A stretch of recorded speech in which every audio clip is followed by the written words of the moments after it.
وجہ کیوں وہ روتے ہیں, کیوں آنکھوں سے پانی کے چشمے جاری ہیں. آپ یرمیہ کو پاتے ہیں, یرمیہ بھی روتے رہتے ہیں. وہ بھی ان کی آپ پوری کتاب کو دیکھیے, یرمیہ کی کتاب کو دیکھیے, نوحہ کی کتاب کو دیکھیے. ہم نے اس پر بھی پیغام دیا ہوا ہے, یرمیہ پر بھی, یرمیہ کے نوحہ پر بھی پیغام دیا ہوا ہے.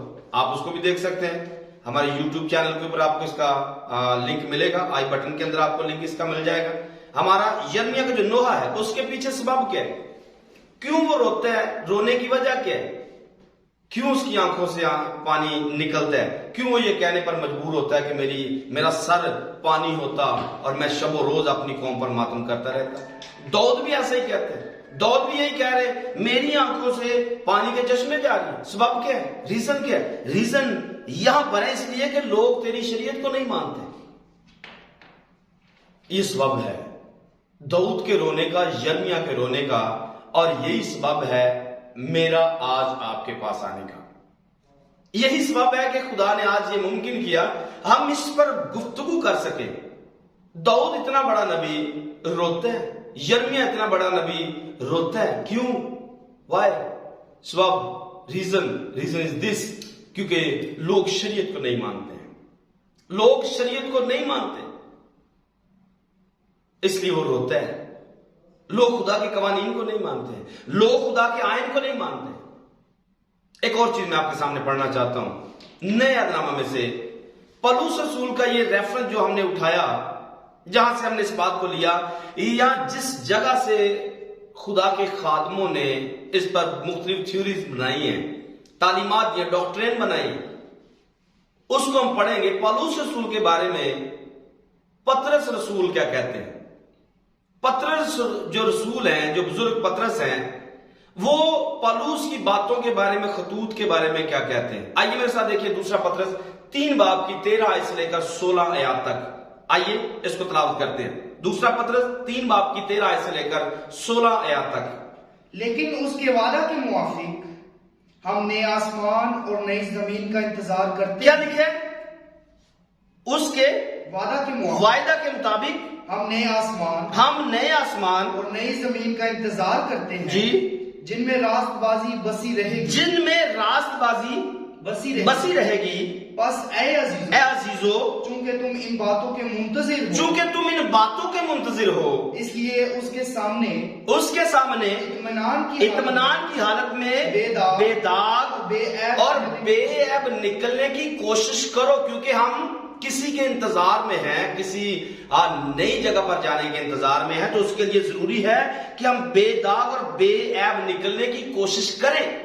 آگے, اور ہمارے خداوند کے تحمل کو نجات سمجھو. جی, چنانچہ ہمارے پیارے بھائی پولس نے بھی اس حکمت کے موافق جو اسے عنایت ہوئی تمہیں یہی لکھا ہے, اور اپنے سب خطوط میں ان باتوں کا ذکر کیا ہے, جن میں بعض باتیں ایسی ہیں. جی, یہ میں آپ کو بتانا چاہتا ہوں, جن میں بعض باتیں ایسی ہیں جن کا سمجھنا مشکل ہے. اس کو غور سے سنیے گا. پولس کے بارے میں پطرس رسول لکھتے ہیں کہ اس کو جو حکمت عنایت تھی, اس نے اس حکمت کے مطابق اپنے خطوط کے اندر ایسی باتیں لکھی ہیں جن کا سمجھنا مشکل ہے. آج ہر بندہ آتا ہے, ہر بندہ اپنی مرضی سے آیت نکالتا ہے, اپنی مرضی سے آیات نکال کر اس کا اپنی مرضی سے اس کی تفسیر بنا لیتا ہے. پطرس لکھتے ہیں یہ مشکل کام ہے. اور آگے کیا لکھتے ہیں؟ اور جاہل جو لوگ جاہل ہیں, اور جاہل اور بے قیام لوگ ان کے معنوں کو بھی اور صحیفوں کی طرح کھینچ تان کر اپنے لیے ہلاکت پیدا کرتے ہیں. تو جو آیت ہم نے پڑھی, یا جس آیت کو لے کر ڈاکٹرین بنائی گئی ہیں, ہم شریعت کے ماتحت نہیں ہیں. میں آپ کو کہنا چاہتا ہوں یہ اتنی سادہ بات نہیں ہے, اتنی آسان بات نہیں ہے. یہ بہت سارے جاہل اور بے قیام لوگوں نے اپنی اپنی تفاسیر اس پر بنائی ہیں. آج میں آپ کے سامنے اس بات کو کھولنا چاہتا ہوں. اس بات کو سمجھیے, اپنے آپ سے سوال کریں. اگر آپ 2-4 لوگ بیٹھ کر اس کو سن رہے ہیں, ایک دوسرے سے سوال کر کے پوچھے تو صحیح, شریعت کے بارے میں, شریعت کے احکامات کتنے ہیں, آپ ساتھ والے سے پوچھئے، اگر آپ کے پاس کوئی بھائی بیٹھا ہے، بہن بیٹھی ہے، بیوی بیٹھی ہے، شوہر بیٹھا ہے، بچے بیٹھے ہیں، آپ تھوڑا ایک دوسرے کے ساتھ تھوڑی ڈسکس کر کے دیکھیے، پوچھئے ذرا بھائی شریعت کے کتنے احکامات ہیں؟ آپ کو کیا جواب مل رہے؟ میکسیمم لوگ آپ کو یہی آنسر کریں گے شریعت کے 10 احکام ہیں۔ جی میں آپ کو بتانا چاہتا ہوں شریعت کے 10 احکام نہیں ہیں۔ شریعت کے اندر ٹوٹل 613 احکامات پائے جاتے ہیں۔ جی آپ نے کیا سنا ہے؟ شریعت کے اندر ٹوٹل 613 احکامات پائے جاتے ہیں۔ آپ کیا کہیں گے؟ ہم اس کے متحد نہیں ہیں؟ اگلی بات کرتا ہوں، نئے عہد کے اندر، پرانے میں تو 613 ہے، لیکن نئے عہد کے اندر 1050 احکامات ہیں۔ جب آپ یہ کہیں گے ہم شریعت کے متحد نہیں ہیں، پھر کیا کہیں گے؟ آپ 613 کے انڈر نہیں ہیں، یا آپ 1050 کے انڈر نہیں ہیں، یا آپ کسی کے بھی انڈر نہیں ہیں۔ پرانے عہد کے اندر 613 اور نئے کے اندر 1050 ہیں، 50 احکامات، 1050 احکامات آپ کے نئے عہد کے اندر ہیں۔ کیا کہیں گے ان کو؟ ہم ان کے متحد نہیں ہیں۔ پھر آپ کہاں پر ہیں؟ پھر آپ کس کے ماتحت ہیں؟ پھر آپ کس کے انڈر ہیں؟ پھر آپ کس کی بات کو سنتے ہیں؟ پھر آپ کس قانون کے مطابق زندگی بسر کر رہے ہیں؟ ایک اگلی بات بتانا چاہتا ہوں، اس سارے پیغام کو سمجھنے کے لیے، ان ساری باتوں کو سمجھنے کے لیے چند مثالیں میں آپ کے سامنے رکھنا چاہتا ہوں۔ شریعت اور فضل کو سمجھنے کے لیے چند مثالیں جو فطرت کے اندر ہیں۔ نمبر 1 پر آپ دیکھتے ہیں خدا نے رات کو بنایا ہے۔ نمبر 2 پر خدا نے دن کو بنایا ہے۔ کیا آپ رات کو دن سے الگ مان سکتے ہیں؟ جی ہاں، اس کے 2 پارٹ آپ مان سکتے ہیں۔ ایک پارٹ جس کو رات کہا جاتا ہے، دوسرا پارٹ جس کو دن کہا جاتا ہے۔ رات دن دونوں ملا کر ہی ایک پورا دن بنتا ہے۔ نمبر 2 پر آپ عکس کو دیکھتے ہیں، ایک عکس ہوتا ہے، نمبر 2 پر اس کی تکمیل ہوتی ہے۔ ایک عکس ہے اور نمبر 2 پر اس کی تکمیل ہے۔ اگر تیسرے نمبر پر آپ دیکھتے ہیں چاند کو دیکھتے ہیں، خدا نے چاند بنایا اور اس کے ساتھ خدا نے سورج بنایا ہے۔ دونوں مل کر، چاند سورج دونوں مل کر ایک دن میں کام کرتا ہے، ایک رات میں کام کرتا ہے۔ اگلی بات دیکھیے، ایک اور مثال سمجھیے، خدا نے عورت کو بنایا ہے، خدا نے مرد کو بنایا ہے۔ مرد اور عورت دونوں مل کر ایک جسم ہے۔ آپ دونوں کو جدا جدا بھی دیکھتے ہیں، لیکن دونوں کو آپ اگر بائبل کے روح سے دیکھیں گے تو دو نہیں، کیونکہ وہ دونوں کو خدا نے جوڑ کر ایک بنایا ہے۔ آپ الٹے کو دیکھتے ہیں، الٹ کا سیدھا بھی ہوتا ہے۔ ایک سکے کے 2 رخ ہوتے ہیں، ایک میں آپ کو الگ فوٹو نظر آئے گی، دوسرے میں الگ فوٹو نظر آئے گی۔ ایک اور مثال سمجھیے، بنی اسرائیل کے اندر خدا نے 12 قبائل بنائے، لیکن نئے اقدامات کے اندر آپ دیکھیں گے خدا نے ان 12 قبائل کی جگہ پہ 12 رسول بنائے۔ یہ بھی ایک تصویر کے اندر آپ دیکھ پائیں گے۔ دونوں کو ملائیں گے، دونوں کل ملا کر 24 ہوں گے، اور 24 کو آپ ہیکل کے ساتھ جوڑیں گے۔ یہ بھی ایک تھیوری الگ سے ہے کہ کچھ لوگ جو 24 بزرگ ہیں ان کو یہ 12 رسول اور 12 قبیلے کو یہ تصور کرتے ہیں۔ اس پر بھی الگ سے بحث ہے، میں اس پر نہیں جاؤں گا، لیکن صرف آپ کو سمجھانے کے لیے بات کر رہا ہوں۔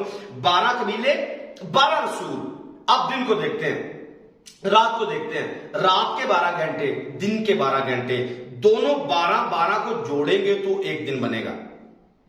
دن کے 12 گھنٹے، رات کے 12 گھنٹے۔ اگلی مثال کو سمجھیے، بائبل کے اندر ہی آپ کو ملے گا ایک بندہ جسمانی ہے، ایک بندہ جسمانی ہے۔ نمبر 2 پر دوسرے کو دیکھیں گے، دوسرا بندہ روحانی ہے۔ ایک جسمانی، ایک روحانی، ایک مٹی سے ہے، ایک پچھلا آدم ہے، ایک موجودہ آدم ہے۔ آدم، آپ 2 آدم دیکھیں گے بائبل کے اندر، ایک نہیں ہے۔ آپ اسرائیل کو دیکھیں گے، آپ کلیسیا کو دیکھیں گے، آپ کو اسرائیل بھی زمین پر نظر آئے گی، کلیسیا بھی زمین پر نظر آئے گی، لیکن اسرائیل کی ایک الگ سے ویلیو ہے، کلیسیا کی ایک الگ سے ویلیو ہے۔ ٹھیک اسی طرح ایک شریعت ہے، ایک فضل ہے۔ شریعت کو سمجھیے، فضل کو سمجھیے، دونوں ساتھ ساتھ چلیں گے تو بات بنے گی۔ آپ کبھی بھی فضل کو ثابت نہیں کر سکتے، یہ پوری دنیا کے لیے بات کر رہا ہوں۔ آپ پاسٹر ہیں، مبشر ہیں، ڈیکن ہیں، ایلڈر ہیں، ڈاکٹر ہیں، کچھ بھی ہیں، آپ جو بھی کوئی ہو، آپ کو خدا یہاں پہ لے کے آیا، اس پیغام کو آپ تک خدا نے پہنچایا ہے۔ میرے بھائی، خدا کے پیارے خادم، آپ بہت سینئر ہیں، موسٹ سینئر ہیں، آپ کو خدا اور بلیس کرے، برکت دے۔ لیکن میں آپ کو کہنا چاہتا ہوں، اس بات کو سمجھیے، آپ شریعت فضل دونوں کو الگ نہیں کر سکتے ہیں۔ آپ مرد عورت کو دونوں کو الگ نہیں کر سکتے ہیں۔ آپ دن رات کو الگ نہیں کر سکتے ہیں۔ بے شک میں نے شروع میں بولا یہ پارٹس دونوں علیحدہ علیحدہ ہیں، لیکن اس کا مطلب یہ نہیں ہے کہ دونوں بالکل ڈیفرنٹ ہے۔ آپ رات کو چھوڑ دیجئے، کہیے جی اب دن ہی دن چل رہا ہے، ایسا نہیں ہو سکتا ہے۔ دن بھی چلے گا لیکن رات بھی ساتھ چلے گی۔ رات آئے گی، اس کا دن بھی آئے گا۔ ٹھیک اسی طرح عکس ہے، اس کی تکمیل آئے گی۔ اگر شریعت ہے تو شریعت کی تکمیل فضل کے اندر آئے گی، لیکن اس کا مطلب ہرگز یہ نہیں ہے۔ میں اپنی بات کرتا ہوں، میں یہاں پر موجود ہوں آپ کے سامنے، میں ایک جیتا جاگتا آدمی ہوں، لیکن میرے ساتھ میرا سایہ میرے ساتھ رہتا ہے۔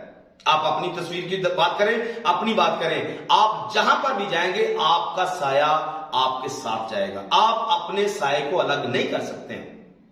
اگلی بات کہنا چاہتا ہوں، آپ شریعت کو دو منزل کے طور پر دیکھ سکتے ہیں۔ شریعت و فضل کو ایک نیچے والی منزل جو ہے وہ آپ کی شریعت ہے، آپ اوپر والی منزل کو دیکھیں گے یہ فضل ہے۔ آپ فضل کو اوپر والے فلور کو تو مانتے ہیں، نیچے والے کو نہیں مانتے ہیں۔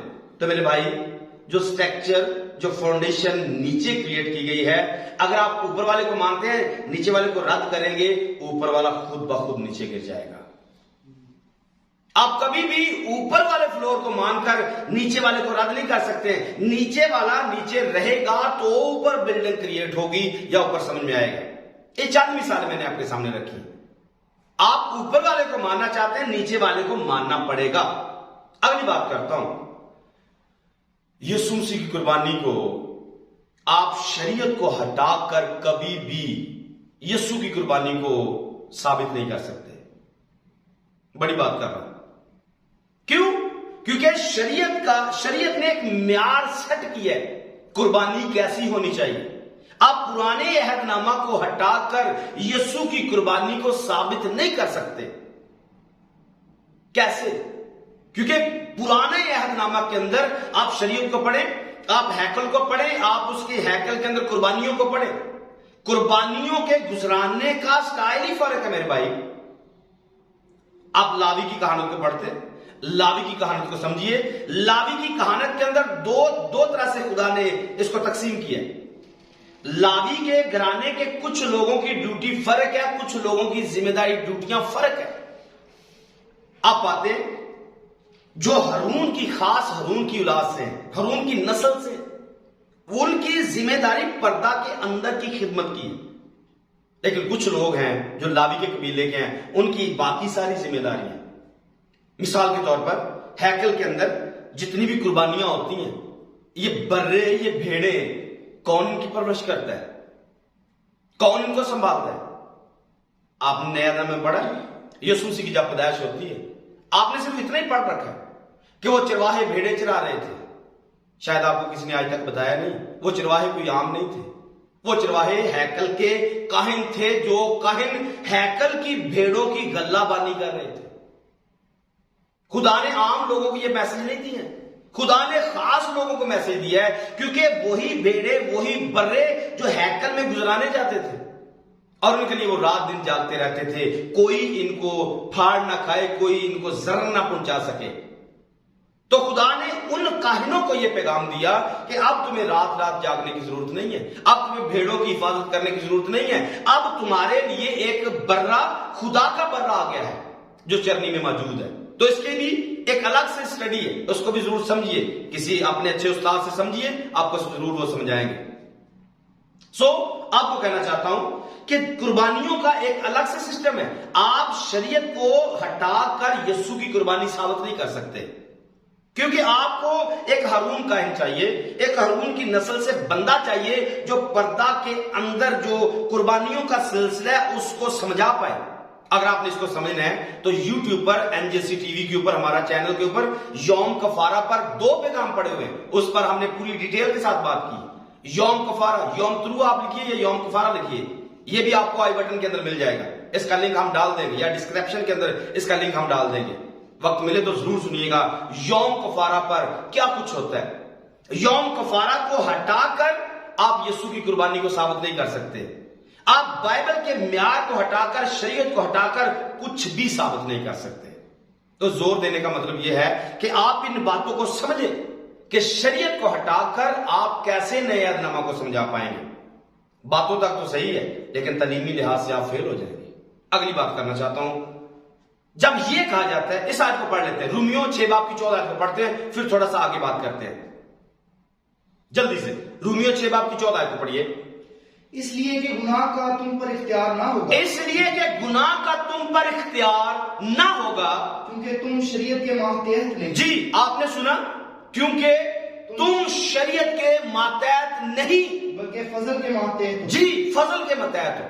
تو آپ نے سنا، ہم یہاں سے آیت کو لیتے ہیں اور آگے ڈاکٹرین بنا دیتے ہیں ہم شریعت کے ماتحت نہیں ہیں۔ میں آپ سے سوال کرنا چاہتا ہوں، آپ اپنے آپ سے سوال کریں۔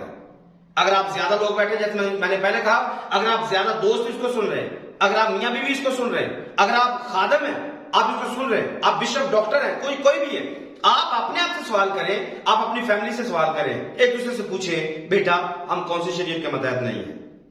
بیوی اپنے شوہر سے پوچھے میں کس شریعت کے ماتحت نہیں ہوں۔ کیا آپ میری بہن، اگر آپ بیٹی ہے شادی شدہ ہے، آپ اپنے شوہر سے پوچھئے کہ اگر شریعت ختم ہے تو آپ اور میں کس شریعت کے مطابق میاں بیوی ہیں۔ رومیو کا 7واں باب ضرور پڑھیے گا، آپ کو وہاں پر مرد عورت کی شریعت ملے گی۔ اگر آپ پر شریعت لاگو نہیں ہے، آپ نے کس منہ سے ایک دوسرے کو میاں بیوی ہونے کا اقرار کیا ہے؟ آپ کو کس نے یہ پڑھایا ہے کہ آپ میاں بیوی ہو جبکہ شریعت نہیں ہے؟ مرد عورت کی اگر شریعت نہیں ہے، آپ کس لحاظ سے میاں بیوی کا رشتہ رکھتے ہو؟ میں نے کہا تم شریعت کے ماتحت نہیں ہو۔ آپ ایک دوسرے سے ذرا پوچھو، اپنے محلے والے سے پوچھو، اپنے پاسٹر سے پوچھو، اگر آپ کلیسیا کے ممبر ہیں، اگر آپ بائبل اسٹوڈنٹ ہیں، اپنے استاد سے پوچھئے استاد جی ہم کون سی شریعت کے ماتحت نہیں ہیں۔ اپنی کلیسیا کے اگر ممبر ہیں، اپنے پادری سے جا کے پوچھئے سر جی ہم کس شریعت کے ماتحت نہیں ہیں۔ صرف یہ کہہ دینا ہم شریعت کے ماتحت نہیں ہیں، تو میرے بھائی، میری بہن، میرے بچوں، خدا کے خادموں، اپنے آپ سے پوچھو ہم کس شریعت کے ماتحت نہیں ہیں۔ اگلی بات آپ کو بتانا چاہتا ہوں، کیا آپ کو پتہ ہے شریعت کی اقسام کتنی ہیں؟ کیا آپ جانتے ہیں شریعت کی کتنی اقسام ہیں؟ تو میں آپ کو بتانا چاہتا ہوں، شریعت کی جو اوپر والے لیول پہ ہے، شریعت کی 3 اقسام ہیں۔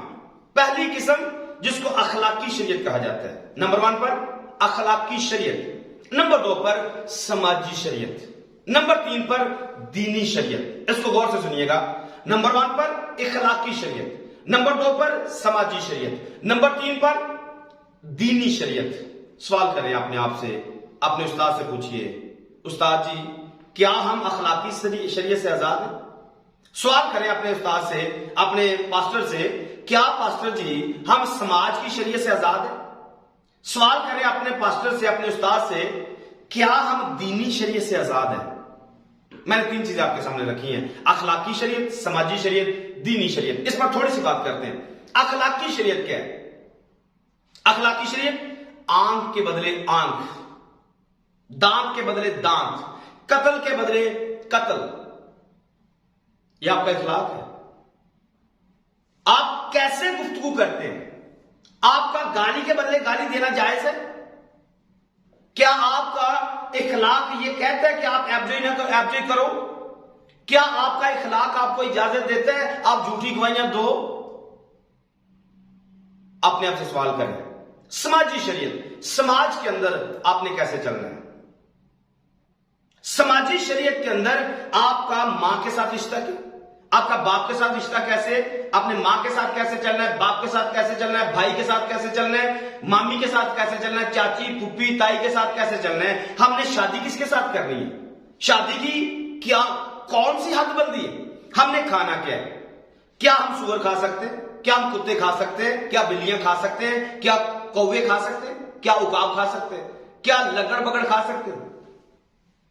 کیا بغیر چانے والی مچھلیاں کھا سکتے ہیں؟ جن کے پر نہیں ہوتے کہ آپ اس کو کھا سکتے ہیں؟ اپنے آپ سے سوال کریں گھر میں، اگر آپ کو پاسٹر جی اجازت دیں کہ ہم شریعت کے متحد نہیں ہیں، پھر آپ کو الاؤ کرنا پڑے گا کہ آپ زنا کریں، چوری کریں، ڈکیٹی کریں، جھوٹی گواہی دیں، ایک خدا کو چھوڑ کر زیادہ کو مانے۔ اس میں پرابلم کیا ہے؟ کیونکہ آپ کے پاسٹر جی نے سکھایا ہے، آپ کے استاد نے سکھایا ہے، آپ کے بڑے بڑے ڈاکٹروں نے آپ کو سکھا دیا ہے، یوٹیوب پر انہوں نے یہ پیغام اپلوڈ کیے ہوئے، ہم شریعت کے متحد نہیں ہیں۔ آپ سے سوال کرنا چاہتا ہوں، پوچھنا چاہتا ہوں، ان سے سوال کریں، ان سے آپ کو یہ آج بتانا چاہتا ہوں، آپ کو انکرج کرنا چاہتا ہوں، اپنے ان لوگوں سے پوچھیں کیا ہم کتا کھا سکتے ہیں؟ کیا سور کھا سکتے ہیں؟ کیا بہن کے ساتھ شادی کر سکتے ہیں؟ کیا پھوپھی چاچی مامی کے ساتھ شادی کر سکتے ہیں جن کے اندر شریعت نے منع کیا؟ کیا سماج کے اندر آپ اپنی مرضی سے چل سکتے ہیں؟ آپ کو اگر جواب آئے، آپ کا دل اجازت دے کہ نہیں جی ہم تو ایسا نہیں کر سکتے، ہم تو حرام چیزیں نہیں کھاتے ہیں، تو پھر سوال کرنا چاہوں گا، پھر کس منہ سے کہتے ہیں کہ ہم شریعت کے متحد نہیں ہیں؟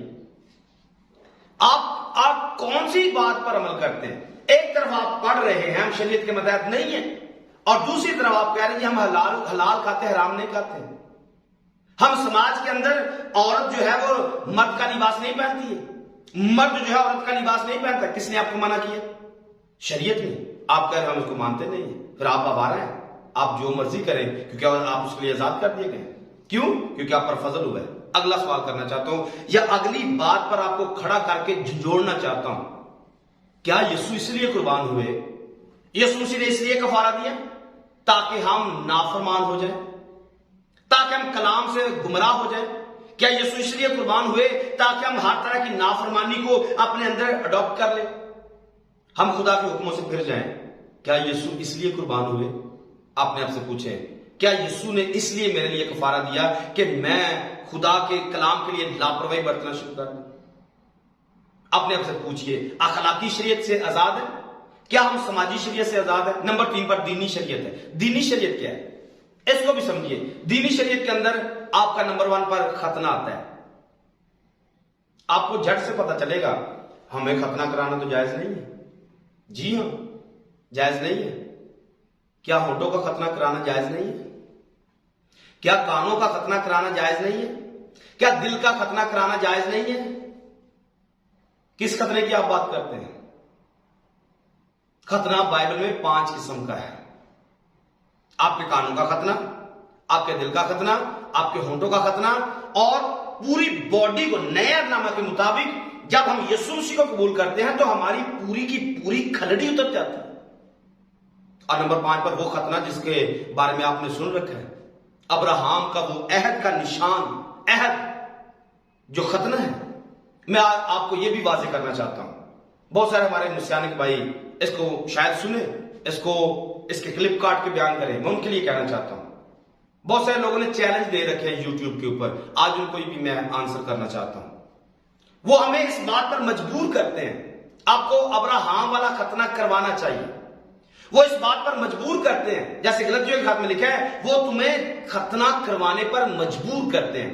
بہت سارے ایسے گروپ موجود ہیں جو ہمیں ختنہ کرانے پر مجبور کرتے ہیں، ہمیں ٹونٹ مارتے ہیں، آپ اشارہ بند میں شامل نہیں ہو سکتے ہو، آپ عید فصح میں شامل نہیں ہو سکتے کیونکہ آپ نے ختنہ نہیں کروایا۔ میں آپ سے مخاطب ہوں بھائی، ختنہ کروانا، ہم ختنے کے بالکل الٹ نہیں ہیں کہ ہم نہیں کرتے، لیکن دل کا ختنہ بائبل میں لکھا ہے ہم اسے مانتے ہیں، ہونٹوں کے ختنے کو مانتے ہیں، کانوں کے ختنے کو مانتے ہیں، کیونکہ یہ ایک عہد کا نشان یا ایک پاکیزگی کی علامت ہے، اور ہم پوری بدن کی کھلڑی کو اترتا ہوا مانتے ہیں۔ جب یسوع کو قبول کرتے ہیں ہماری پرانی انسانیت، پرانی کھلڑی اتر جاتی ہے۔ ابراہم کے ختنے کو کیوں نہیں مانتے ہیں؟ کیوں ہم اپنے بچوں کو یہ تعلیم نہیں دیتے ہیں؟ سبب کیا ہے یہ بتانا چاہتا ہوں۔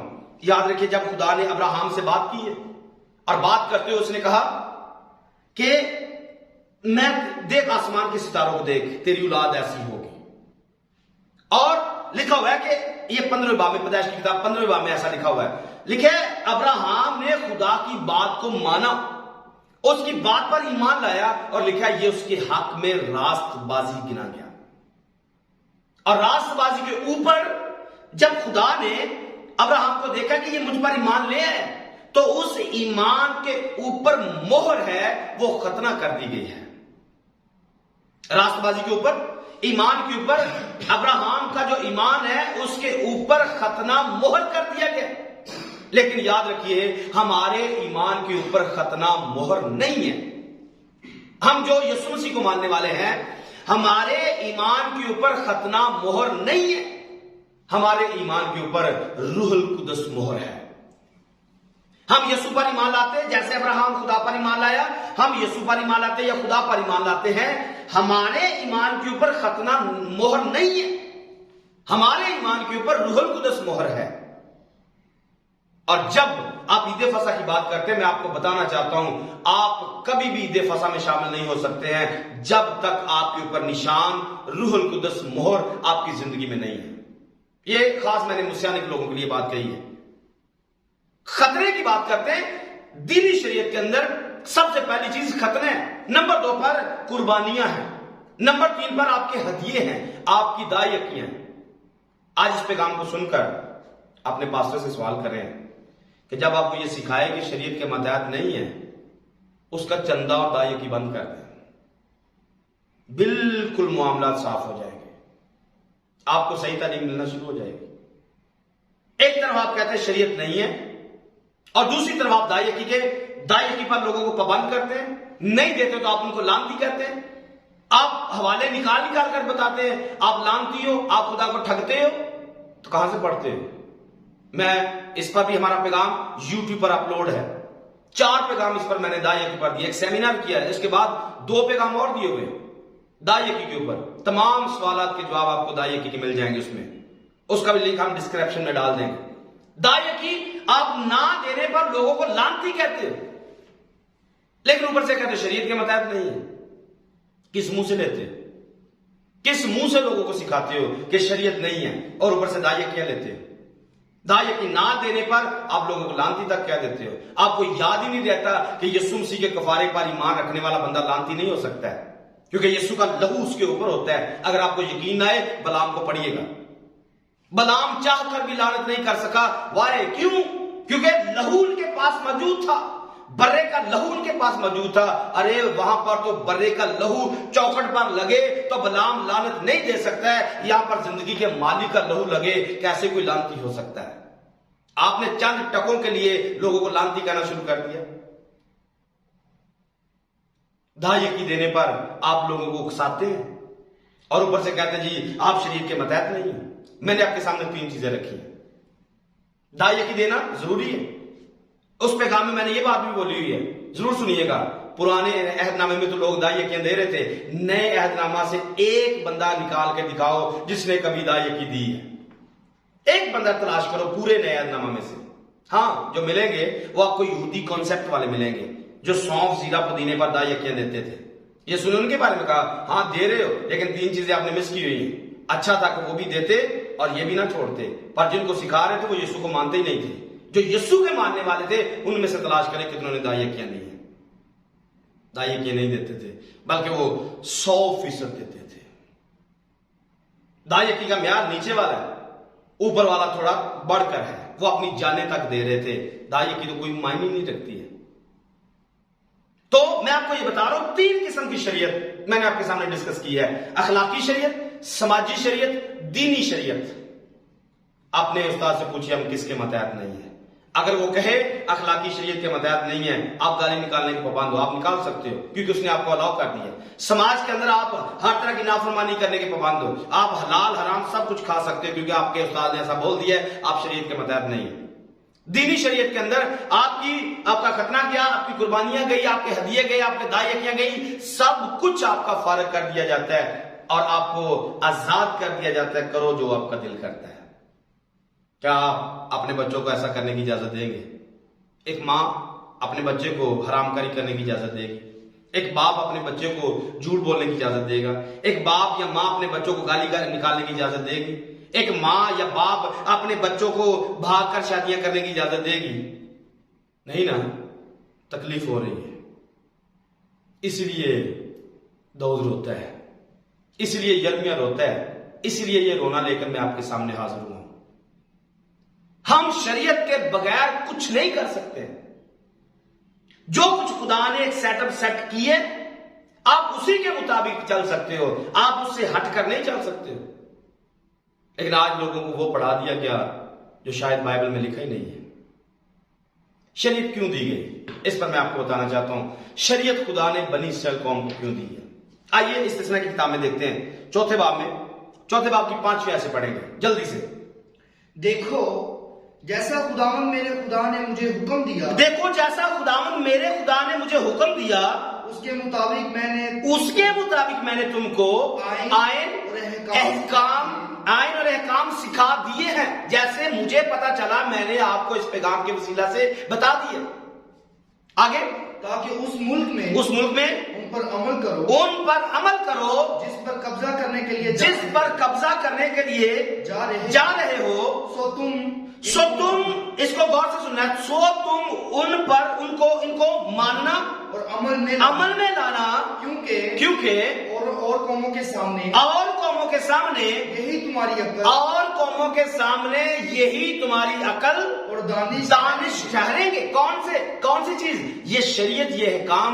جب کوئی خدا کے حکموں پر عمل کرتا ہے لوگ اسے دانشور سمجھتے ہیں، لوگ اسے عقل مند تصور کرتے ہیں، لوگ اسے خدا کا فرزند سمجھتے ہیں، لوگ اسے خدا کا برگزیدہ سمجھتے ہیں، لوگ اسے نبی سمجھتے ہیں، کیونکہ خدا کے لوگ خدا کی باتوں سے منحرف نہیں ہوتے ہیں، اور جو منحرف ہو جاتے ہیں وہ سرکش کہلاتے ہیں، وہ باغی خاندان کہلاتا ہے۔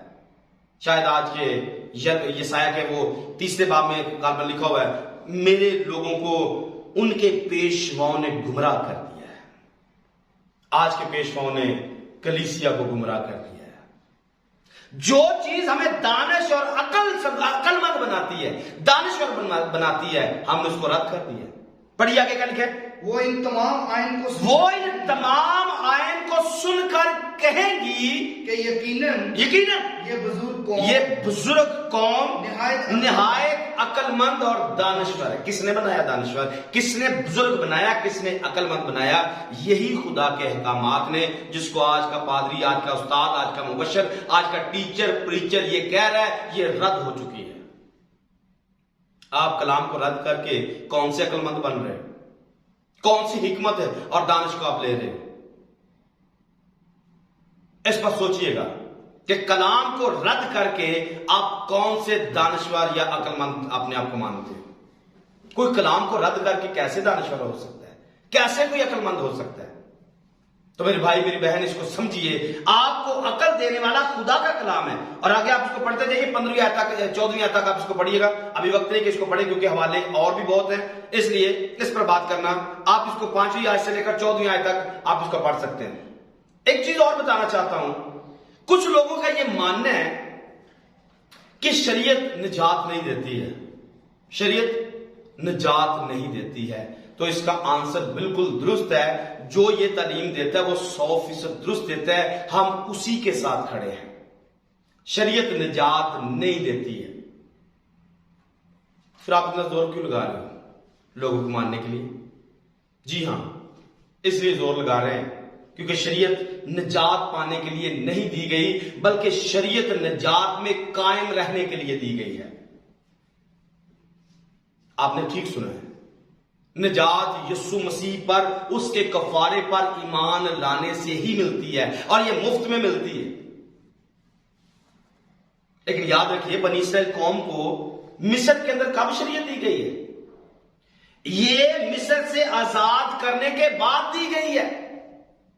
یہ شریعت نجات یافتہ لوگوں کو دی جاتی ہے۔ جب انہوں نے فرعون سے جان چھڑوائی، یا خدا نے فرعون کی غلامی سے، مصر کی غلامی سے ان کو آزاد کیا، تب یہ شریعت دی گئی ہے۔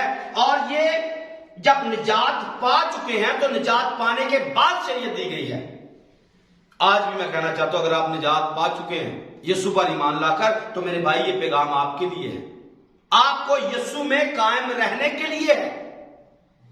اور دوسرے نمبر پر یہ آپ کو عقل مند بنانے کے لیے ہے۔ نمبر 3 پر استثنا کی کتاب میں لکھا ہے، اگر میرے حکموں پر عمل کرو گے تو برکت ہوگے، تو تم مبارک ہوگے۔ یہ تو ہمیں مبارک بنانے کے لیے دی گئی ہے، یہ ہمیں برکت دینے کے لیے دی گئی ہے۔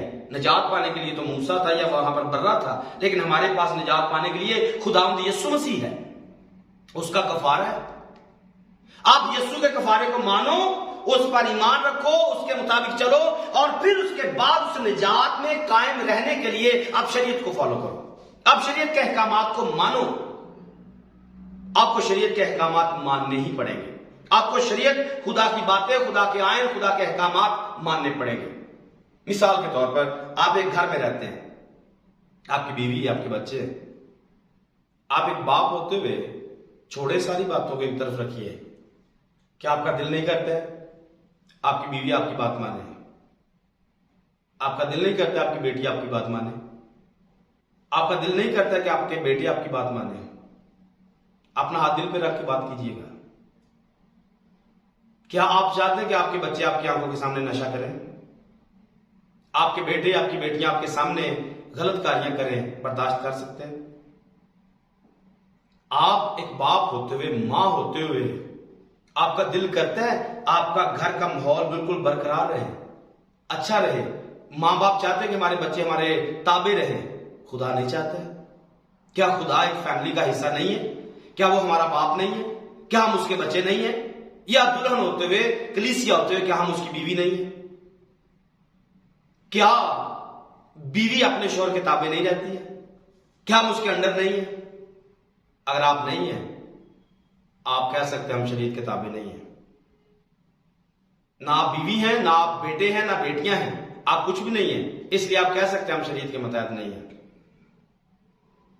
تو اس بات کو سمجھیں کہ جو لکھا ہے، شاید ہم نے اس کو کبھی نہ اوپر سے پڑھا، نہ آگے سے پڑھا، نہ پیچھے سے پڑھا، بس اتنی بات کو پکڑ کر کہہ دیا جی ہم شریعت کے متحد نہیں ہیں۔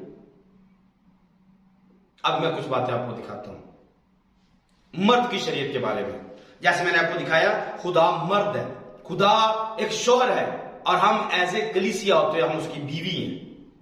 تو یہ 7ویں باب کی پہلی ایسے لے کر 25 آیات تک آپ ساری باتیں پڑھ سکتے ہیں۔ آئیے دیکھیے ذرا، لیکن سارا نہیں پڑھا جائے گا کیونکہ وقت نہیں ہے کہ سارے کو پڑھا جائے، چند آیتیں میں آپ کے سامنے ڈسکس کروں گا۔ پہلی آیت کو پڑھیے جی۔ اے بھائیو، کیا تم نہیں جانتے؟ میں ان سے کہتا ہوں جو شریعت سے واقف ہیں۔ لکھتا ہے کہ جب تک آدمی جیتا ہے اسی وقت تک شریعت اس پر اختیار رکھتی ہے۔ جی آپ نے سنا ہے، جب تک مرد آدمی جیتا ہے اسی وقت تک شریعت اس پر اختیار رکھتی ہے۔ کیا آپ کا مرد مر چکا ہے؟ کیا آپ کا خدا مر چکا ہے؟ کیا آپ کا شوہر مر چکا ہے؟ جب تک وہ جیتا ہے، اس نے کہا میں مر گیا تھا، اب زندہ ہوں، عبدالآباد تک زندہ رہوں گا۔ ہمارا شوہر تو عبدالآباد زندہ رہنے والا ہے۔ کیا کلیسیا، اپنے آپ سے سوال کرو، کیا آپ مرد کی شریعت سے آزاد ہے؟ کیا آپ کسی دوسرے کی ہو سکتی ہیں؟ کیا آپ کے مرد نے آپ کو طلاق دے رکھی ہے؟ کیا آپ کے مرد نے آپ کو چھوڑ دی ہے؟ یا آپ نے بے وفائی کر کے اس کو چھوڑ دیا ہے؟ کلام کی آیات کو جاہل اور بے قیام لوگوں سے سن کر کیا آپ نے شریعت کو رد کر دیا ہے؟ کیا آپ نے دلہے کے احکامات کو رد کر دیا ہے؟ یا ایک بچے ہوتے ہوئے آپ نے باپ کے احکامات کو رد کر دیا ہے؟ آپ باغی اور نافرمان ہو چکے ہیں۔ اپنے آپ سے سوال کریں۔ اگلی آیت میں کیا لکھتا ہے؟ لکھا ہے چنانچہ جس عورت کا شوہر موجود ہے وہ شریعت کے موافق اپنے شوہر کی زندگی تک اس کے بند میں ہے، لیکن اگر شوہر مر گیا تو وہ شوہر کی شریعت سے چھوٹ گئی۔ میں نے کہا کیا آپ کا شوہر زندہ ہے؟ آپ کا یسوع زندہ ہے؟ اگر تو زندہ ہے آپ اس کے متحد ہیں۔ اگر مر چکے ہیں، آپ نے اس کو مان لیا کہ وہ مر گیا ہے، پھر آپ کی اپنی مرضی ہے۔ بیٹا آپ 7ویں آیت کو پڑھیے جلدی سے، کچھ آیات ہم پڑھیں گے اور پھر آگے چلتے جائیں گے۔ 7ویں آیت میں سنیے گا غور سے، کیا لکھا ہے؟ بس ہم کیا کہیں؟ کیا شریعت گناہ ہے؟ کیا شریعت گناہ ہے؟ ہم پچھلے آدھے گھنٹے سے زیادہ ٹائم ہو چکے ہیں آپ اس پیغام کو سن رہے ہیں۔ کیا یہاں پر لکھا ہے ہم کیا کہیں؟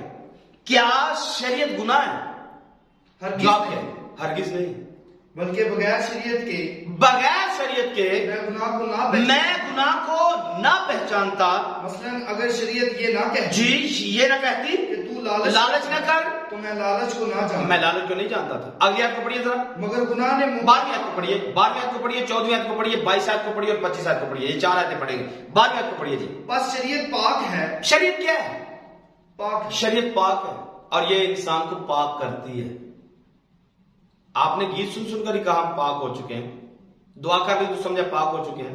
شریعت پاک ہے اور یہ انسان کو پاک کرتی ہے۔ کیا لکھتا ہے؟ شریعت پاک ہے اور حکم بھی پاک حکم بھی پاک اور راست اور اچھا ہے اور راست اور اچھا ہے. میرے بھائی یہ شریعت اچھی ہے, یہ پاک ہے, یہ راست ہے, اور یہ آدمی کو راست باز بناتی ہے. ابراہم کو اٹھائیے, ایوب کو اٹھائیے, نوح کو اٹھائیے, تمام ایمانداروں کو اٹھائیے, کیسے وہ راست باز بنے, ایمان کے ساتھ راست باز بنے, حکموں پر عمل کر کے راست باز بنے. یقین نہیں ہے کہ رومیو دوسرا باب پڑھیے, رومیو تیسرا باب پڑھیے, آپ کو سمجھ میں آ جائے گا. اگر ہماری بات سننی ہے رومیو تیسرے باب پر, ہمارے آڈیو پیغام واٹس ایپ گروپ کے اندر آفتاب صداقت کے اندر آپ کو مل جائیں گے. آپ کامنٹ باکس میں لکھیے گا, آپ کو ہم واٹس ایپ کے اپنے تمام پیغامات سینڈ کر دیں گے جو آڈیو میں ریکارڈ ہوتے ہیں. اس میں یہ باتیں ساری ہم نے ڈسکس کی ہیں. ہماری خط کی سٹڈی جاری ہے تیسرے رومیو کے خط کی. آپ کو تمام سوالوں کے جواب مل جائیں گے. اس میں تو اس پیغام میں تو شاید ساری باتیں نہ ہو, لیکن اس میں اور بھی بہت زیادہ ڈیٹیل کے ساتھ باتیں چلتی ہیں. سو پڑھیے آگے. کیونکہ ہم جانتے ہیں کہ شریعت تو روحانی ہے. شریعت تو روحانی, یہاں پر کیا لکھا ہے؟ شریعت روحانی ہے. اور آگے سے کوئی کہہ رہا ہے کہ ہم شریعت کے پابند نہیں ہیں, شریعت کے متحد نہیں ہیں, یعنی کہ ہم روحانیت کے متحد نہیں ہیں. پھر آپ کیا ہیں؟ پھر آپ جسمانی ہیں, اور کوئی جسمانی آدمی خدا کو خوش نہیں کر سکتا. رومیو 8ویں باب کی 7 آیت میں لکھا ہوا, پڑھ دیں. رومیو 8ویں باب کی 7 آیت میں دیکھیے. اس لیے کہ جسمانی نیت خدا کی دشمنی ہے. کیونکہ نہ تو خدا کی شریعت, نہ تو جسمانی نیت کیا ہے؟ خدا کی دشمنی ہے. یہ بھی پالوس لکھ رہے ہیں, اسی خط کے اندر لکھ رہے ہیں جسمانی نیت خدا کی دشمنی ہے, کیونکہ نہ تو خدا کی شریعت کے تابع ہے نہ ہو سکتی ہے. سن لیا آپ نے, آپ جسمانی ہیں میرے بھائی, اور یہ جسمانی لوگ تعلیمات دے رہے ہیں, یا جسمانی لوگوں نے یہ تعلیم دی ہے. جو جسمانی ہے وہ یہ تعلیم پھیلاتے ہیں. روحانی لوگ کبھی بھی ایسی باتیں نہیں کرتے ہیں, کیونکہ لکھا ہے جسمانی نیت خدا کی دشمنی ہے. اور آگے لکھتا ہے کیونکہ نہ تو خدا کی شریعت کے تابع ہے نہ ہو سکتی ہے, اور جو جسمانی ہے, اگلی آیت میں لکھا ہے جو جسمانی ہے وہ خدا کو خوش نہیں کر سکتے. اگر آپ جسمانی رہنا چاہتے ہیں تو اس شریعت کو چھوڑ دیجئے, کیونکہ شریعت تو روحانی اور پاک اور راست باز ہے, راست باز بناتی ہے, راست بناتی ہے, یہ راست ہے. اور جسمانی لوگ اس کو نہیں سمجھ پاتے. آگے بڑھیے. لیکن تم جسمانی نہیں. جو آپ پیغام سن رہے ہو, اگر آپ روحانی ہو تو اپنے اوپر اپلائی کریے اس بات کو. ہم جسمانی نہیں ہیں, بلکہ ہم روحانی. اور روحانی ہوا کیسے؟ شریعت پر عمل کر کے. آگے, بلکہ روحانی ہو بشرطے کہ خدا کا شرط کیا ہے؟ خدا کا روح تم میں بسا. اگر خدا کا روح تم میں بسا ہوا ہے تو خدا کے کلام کو رد کروانے والا کون ہے؟ ہاں, دانیل 7واں باب پڑھیے. مخالف مسیح, پاجی, کمینہ, یہ کمینے لوگوں کی باتیں ہیں. کمینہ ایسا کرے گا, شریعت کو بدلنے کی کوشش کرے گا. یہ تو پاجی کا کام, یہ مخالف مسیح کا کام ہے کہ وہ شریعت کو رد کرتا ہے اور مقررہ اوقات کو بدلنے کی کوشش کرتا ہے. لیکن اس کی ساری کوششیں ناکام ہو جاتی ہیں. اس نے بڑا کام کیا, لیکن آج سچائی آپ تک پہنچ رہی ہے. خدا کا کلام آپ تک پہنچ چکا ہے, وہ کبھی بھی اس کو رد نہیں کروا سکتا ہے, کیونکہ یہ خدا کا کلام ہے. اور آگے کیا لکھا ہے؟ مگر جس میں مسیح کا روح نہیں وہ اس کا نہیں. مسیح کے روح کو سمجھیے. جو مسیح کا ٹارگٹ ہے, جو مسیح کرتا ہے, جو مسیح سوچتا ہے, اگر آپ وہ نہیں کر رہے ہیں آپ کبھی بھی روحانی نہیں ہو سکتے. مسیح نے کیا کہا؟ آئیے متی کی انجیل میں چلتے ہیں, 5ویں باب کی 17 سے پڑھتے ہیں. متی کی انجیل 5 کی 17 میں یسوع مسیح کو دیکھیے. یسوع مسیح کے اندر کون سا روح ہے؟ یہ نہ سمجھو کہ میں توریت یا نبیوں کی کتابوں کو منسوخ کرنے آیا ہوں. منسوخ کرنے نہیں بلکہ پورا کرنے آیا ہوں. کیونکہ میں تم سے سچ کہتا ہوں کہ جب تک آسمان اور زمین ٹل نہ جائیں ایک نقطہ یا ایک شوشہ توریت سے ہرگز نہ ٹلے گا جب تک سب کچھ پورا. اپنے آپ سے سوال کریں, یسوع تو کہہ رہے تھے کہ جب تک آسمان قائم ہے, زمین قائم ہے, تب تک شریعت کا شوشہ بھی نہیں بدل سکتا ہے, ایک نقطہ بھی نہیں بدل سکتا ہے. آپ نے پوری شریعت بدل دی ہے, آپ نے پوری شریعت ختم کر دی ہے صرف ایک آیت کو پڑھ کر. وہ بھی نہ آگے سے پڑھا نہ پیچھے سے پڑھا. ہم شریعت کے متحد نہیں ہیں.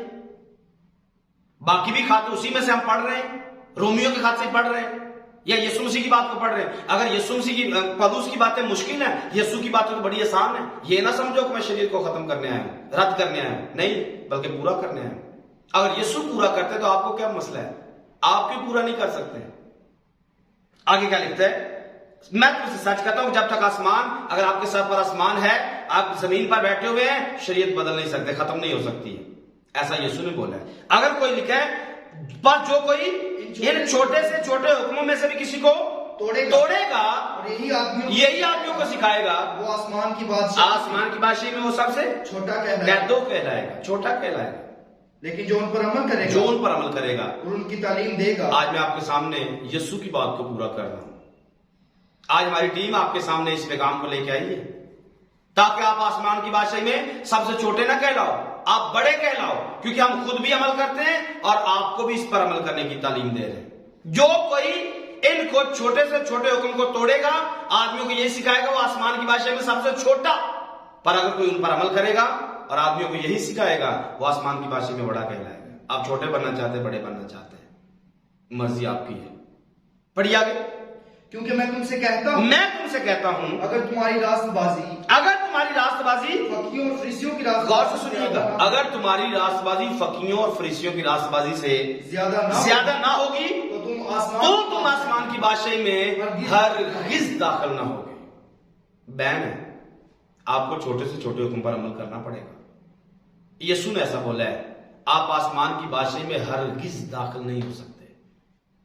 آپ کو کوئی ایک آیت کا سہارا لے کے، وہ بھی آدھی آیت کا سہارا لے کے یہ سکھا دے کہ آپ پر شریعت لاگو نہیں ہے، آپ کی بادشاہی آپ کے ہاتھ سے چھین لی ہے اس نے، آپ کو اس نے فارغ کروا دی ہے. ایک اور چیز آپ کے سامنے رکھتا ہوں، آئیے ذرا رومیو کے خط میں چلتے ہیں 5ویں باب میں، 5ویں باب کی 13 نمبر آیت کو پڑھیے. کیونکہ شریعت کے دیے جانے تک دنیا میں گناہ تو تھا، مگر جہاں شریعت غور سے سنیے گا، جہاں شریعت نہیں وہاں گناہ محسوب نہیں ہوتا. آج کے بعد اگر آپ نے سن رکھا ہے کہ شریعت ختم ہے، آپ کا پادری چرچ میں کسی کو کہے توبہ کر لو، آپ کا خادم آپ کو کہے مبشر کہے توبہ کر لو، تو اسے پوچھے بھائی کس بات کی توبہ؟ ہم نے کون سا پاپ کیا ہے؟ ہم نے کون سا گناہ کیا ہے؟ آپ شراب پئیں، آپ چوری کریں، آپ چرس پئیں، آپ پاؤڈر پئیں، آپ جو مرضی الٹے سیدھے فیشن کرتے پھریں، آپ کو کوئی توبہ کی ضرورت نہیں ہے. آپ کے پادری نے یہی آپ کو سکھایا ہے، بڑے بڑے یہ ڈاکٹروں نے یہی کچھ سکھایا ہے. انہوں نے آوارہ کر دیا کلیسیا کو، انہوں نے گمراہ کر کے رکھ دیا کلیسیا کو. آپ آزاد ہو، جو مرضی کرتے رہو. جب کوئی یہ کہے ہم شریعت کے متحد نہیں ہیں، مطلب ہم آوارہ ہیں، جو مرضی کرتے رہے. کیوں؟ کیونکہ یہاں پر ہم نے پڑھا ہے کہ جہاں شریعت نہیں وہاں گناہ محسوب نہیں ہوتا، وہاں گناہ گنا نہیں جاتا ہے. محسوب کا مطلب ہوتا ہے شمار کیا گیا یا گنا گیا یا اس کو گنا ہوا. یا شریعت ہی نہیں ہے، آپ گناہ کیسے گن سکتے ہیں؟ اگر گناہ نہیں ہے تو توبہ کیسی ہے؟ اگر توبہ نہیں ہے پھر بپتسمہ کیسا ہے؟ پھر نجات کیسی ہے؟ پھر تو آپ سارے کے سارے فرشتے ہیں. آپ جو مرضی کریں، آپ سارے غلط کام بھی کریں، پھر بھی آپ فرشتے ہیں. ایسا آپ کے پادری نے آپ کو سکھایا ہے. کیونکہ جہاں شریعت نہیں ہے وہاں گناہ محسوب نہیں ہوتا ہے. یہ بھی رومیوں کے خط میں لکھا ہوا ہے. اور چھٹے باب کی 14ویں آیت میں ہم نے پڑھا شریعت کے متحد نہیں ہے. 5ویں باب کی 13ویں آیت میں وہ پہلے بتا چکا کہ جہاں پر شریعت نہیں ہے وہاں گناہ محسوب ہوتا ہی نہیں ہے، وہاں گناہ گنا ہی نہیں جاتا ہے. آپ نے کون سا لیٹر پڑھا ہے؟ سنی سنائی باتوں کو چھوڑیے، اس پورے لیٹر کو پڑھیے. اور اس کو پڑھنے کا میں سوکھا طریقہ، آسان بات آپ کو بتا دیتا ہوں کیسے اس نے اس کو لکھا ہے. 2 گروپوں کو اس نے لکھا ہے. دوسرے باب میں اس نے کہا جو دوسروں کو سکھاتا ہے خود عمل کیوں نہیں کرتا ہے. یہ یہودیوں سے مخاطب ہے. کچھ باتیں خاص غیر اقوام کے لیے. یہ پورے خط کو پڑھنے کے لیے میں آپ کو صرف سادہ سا کلیہ دے رہا ہوں. رومیوں کا خط سارا پڑھیے، اس میں آپ پائیں گے ایک گروپ بنی اسرائیل کا ہے، ایک گروپ غیر اقوام کا ہے. تو دونوں کو اس نے گناہ کے متحد دکھایا ہے. یہودیوں کے پاس شریعت ہے، غیر اقوام کے پاس شریعت نہیں ہے. لیکن اس میں ایسا لکھا ہوا ہے اگر آپ کے پاس شریعت نہیں ہے تو بھی خدا نے شریعت آپ کے دلوں پر لکھی ہوئی ہے. آپ خود ایک شریعت ہو. تو جن کے پاس کتاب میں لکھی شریعت ہے ان کے پاس تو ہے ہی ہے، لیکن غیر اقوام کے پاس اندر دل میں خدا نے شریعت لکھی ہوئی ہے. وہ خود سے ایک شریعت ہے. ایسا پالوس نے لکھا ہے تاکہ دونوں کو ثابت کرا سکے کہ ایک کو لکھ کر دیا، ایک کو دل کے اندر رکھ کر دیا ہے، تو بھی سب نے گناہ کیا اور سب خدا کے جلال سے محروم ہے. یہ خط لکھنے کا مقصد ہے تاکہ یہ یسوع کو درمیان میں لا کر یسوع کو اوپر دکھا سکے سب کے اوپر. لیکن آپ نے اس کا غلط مطلب لیا ہے.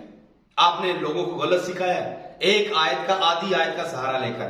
آپ کو یہ تو نظر آ گیا شریعت کے متحد نہیں ہے، تو اگلی آیتیں کیوں نظر نہیں آتی ہیں؟ کیا ہم شریعت کو گناہ سمجھتے ہیں؟ ہرگز نہیں۔ پھر آگے جا کر کیا کہے گا؟ ایمان سے ہم شریعت کو باطل کرتے ہیں، تیسرے باب میں پڑھیے گا، کیا ہم ایمان سے شریعت کو باطل کرتے ہیں؟ ہرگز نہیں۔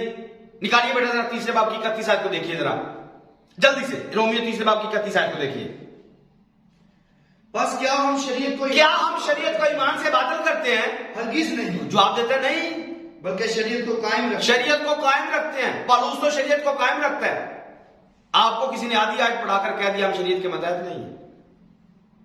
اپنی بائبل کو دیکھیے، اپنی بائبل میں سے پڑھیے تیسرے باب کی 31 آیت کو، لکھتا ہے کیا ہم شریعت کو ایمان سے باطل کرتے ہیں؟ ہرگز نہیں، وہ تو ہرگز نہیں باطل کرتا ہے۔ اور آگے لکھتا ہے بلکہ شریعت کو قائم رکھتے ہیں۔ آپ نے آج تک قائم رکھا ہی نہیں، کیونکہ اسے پتا ہے کہ وہ پہلے کہہ چکا ہے کہ جہاں شریعت نہیں وہاں گناہ محسوب نہیں ہوتا ہے۔ کیسے وہ لوگوں کو توبہ کرنے کی بات سکھائے گا؟ کیسے بتائے گا؟ ایک اور چیز آپ کے سامنے رکھتا ہوں، اس آیت کو دوبارہ سے بیٹا جو پہلے ہم نے پڑھی ہے اس کو پھر واپس پڑھیے، 5ویں باب کی 13ویں آیت کو دیکھیے۔ کیونکہ شریعت کے دیے جانے تک دنیا میں گناہ تو تھا۔ اب میں آپ سے سوال کرنا چاہتا ہوں، گناہ کیا ہے؟ دنیا میں شریعت دیے جانے سے پہلے گناہ تو تھا، میں یہ کہنا چاہتا ہوں گناہ کیا ہے؟ پڑھیے یوحنا کی انجیل تیسرے باب کی 4 آیت کو۔ یوحنا نیکودیمس نے اس سے کہا، یوحنا کا خط ہے، پہلا یوحنا کا خط ہے تیسرے باب کی 4 آیت ہے۔ پہلا یوحنا کا خط تیسرے باب کی 4 آیت ہے۔ جو کوئی گناہ کرتا ہے وہ شرع کی مخالفت کرتا ہے۔ وہ کیا کرتا ہے؟ جو کوئی گناہ کرتا ہے وہ شرع کی مخالفت کرتا ہے۔ یہ صاف بات ہے۔ اگر شریعت ہی نہیں ہے تو گناہ کیسا ہے؟ اگر شریعت ہی نہیں ہے گناہ کیسا ہے؟ پڑھیے ذرا غلطیوں کے خط میں تیسرے باب کی 10ویں آیت کو پڑھیے، غلطیوں کا خط تیسرے باب کی 10ویں آیت کو۔ کیونکہ جتنے شریعت کے اعمال پر تکیہ کرتے ہیں، اس کو غور سے سننا ہے آپ نے، کیونکہ یہ آپ کا مشکل سوال ہے۔ کیونکہ جتنے شریعت کے اعمال پر تکیہ کرتے ہیں وہ سب لعنت کے ماتحت ہیں۔ جی یہ آپ کو سکھایا گیا، جتنے شریعت کے اعمال پر تکیہ کرتے ہیں وہ سب لعنت کے ماتحت، وہ سب کیا ہیں؟ لعنت کے ماتحت ہیں۔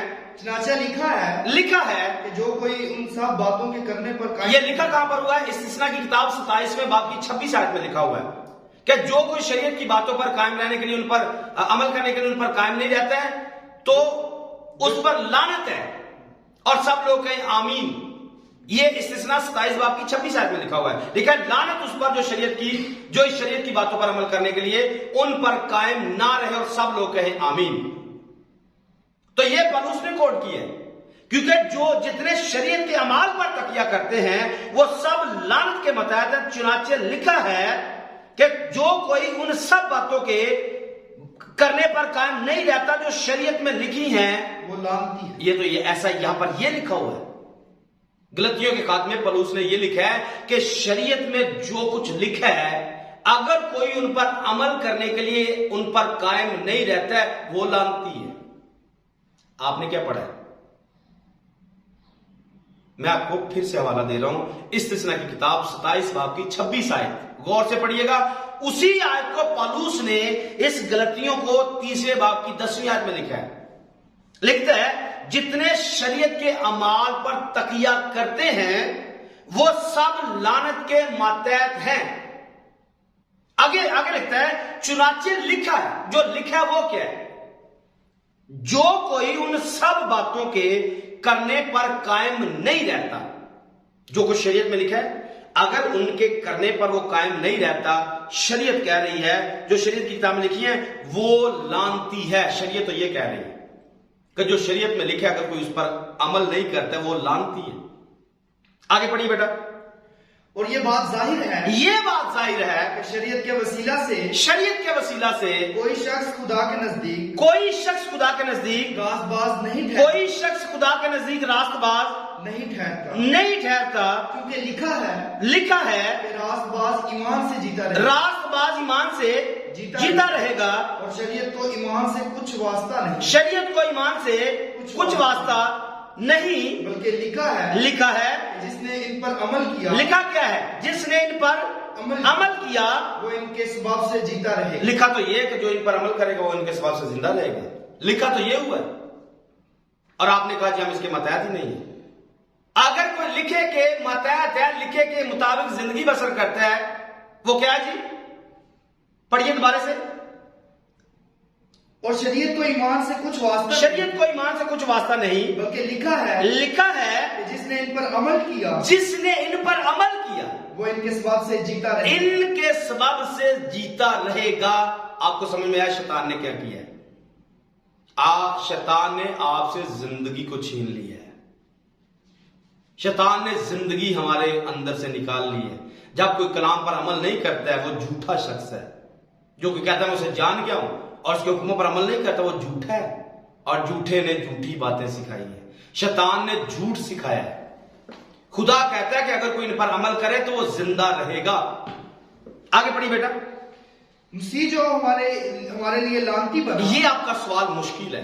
مسیح جو ہمارے لیے لعنتی بنا, اس نے ہمیں مول لے کر شریعت کی لعنت سے چھڑایا. کیونکہ لکھا ہے کہ جو کوئی لکڑی پر موا وہ لعنتی ہے. یہ لکھا ہوا ہے. یہ پالوس نے پھر سے شریعت کو کوٹ کیا ہے. تو لکھا کیا ہوا ہے کہ جو درخت پر لٹکایا گیا وہ لعنتی ہے. تو یاد رکھیں درخت پر یہودا اسکریوتی لٹکایا گیا. پرانے عہد نامے میں داؤد کا بیٹا ابھی سلوم لٹکایا گیا. درخت پر لٹکا ہے. یہ لعنت کی موت مرے. اور یسوع جو گناہ سے واقف نہ تھا ہمارے لیے لعنتی بنا ہے. اور آپ نے سکھایا لوگوں کو کہ ہمیں شریعت کی لعنت سے آزاد کر دیا. کیا شریعت لعنتی ہے؟ لوگوں نے اس کا اتنا غلط مطلب نکالا. میں یوں اکثر کہتا ہوں اس پیغام کو دیتے ہوئے کہ لعنتی لوگوں نے اس کو لعنت بنا دیا ہے. کیا خدا کے منہ سے نکلنے والے لفظ لعنت ہوتے ہیں؟ کیا خدا اپنے منہ سے کلام کرے تو وہ لعنت ہوتا ہے؟ سوچئے گا ذرا اس بات پر. خدا کے منہ سے نکلنے والا ایک ایک لفظ ہمیں زندگی دیتا ہے, اور شیطان نے ہمیں اس زندگی سے دور کر دیا. اور اخیر زمانہ میں یہ پیغام آپ تک پہنچ چکا ہے, یہ پہنچ رہا ہے. خدا آپ کو زندگی دینا چاہتا ہے. خدا آپ سے پیار کرتا ہے. خدا آپ کی فیملیوں سے, آپ کے بچوں سے پیار کرتا ہے. خدا آپ کے چرچ سے پیار کرتا ہے. خدا آپ کی زندگی سے پیار کرتا ہے. وہ نہیں چاہتا کہ آپ ہلاک ہوں, آپ بچ جائیں, خدا کے حکموں کو ماننے کے لیے تیار ہو جائیں. مسیح جو ہمارے لیے لعنتی ہوا. دو چیزیں میں آپ کے سامنے رکھنا چاہتا ہوں. جو پہلے ہم نے پڑھا کہ شریعت کے اعمال پر تکیہ کرنا, یہ ایک بہت بالکل ڈیفرنٹ ٹاپک ہے, لیکن اس کی مثال میں آپ کو لوکا 18 باب سے دے دیتا ہوں. شریعت کے اعمال پر تکیہ کیا ہے؟ آپ کو یاد ہے دو شخص دعا کرنے کے لیے ہیکل میں جاتے ہیں. ایک اپنی باتیں دکھاتا ہے. میں ہفتہ میں 2 بار روزہ رکھتا ہوں, اپنی ساری آمدنی پر دائیں کی دیتا ہوں. یہ دائیں دینے والے, ہفتے میں 2 روزے رکھنے والے, جو اپنے اندر کسی جگہ پر گھمنڈ کرتے ہیں اور لوگوں کو ناچیز جانتے ہیں, یہ ان کی بات ہے. یہ لعنت کے نیچے ہے.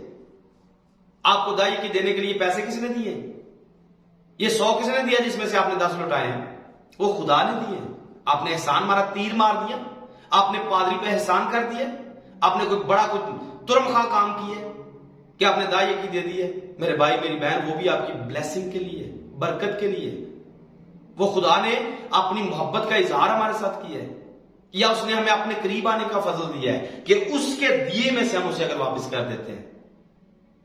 لیکن ہم احسان کرتے ہیں اور جتاتے ہیں. ایسے جتانے والے لوگ لعنتی لوگ ہیں, کیونکہ یہ شریعت کے اعمال پر تکیہ کرتے ہیں.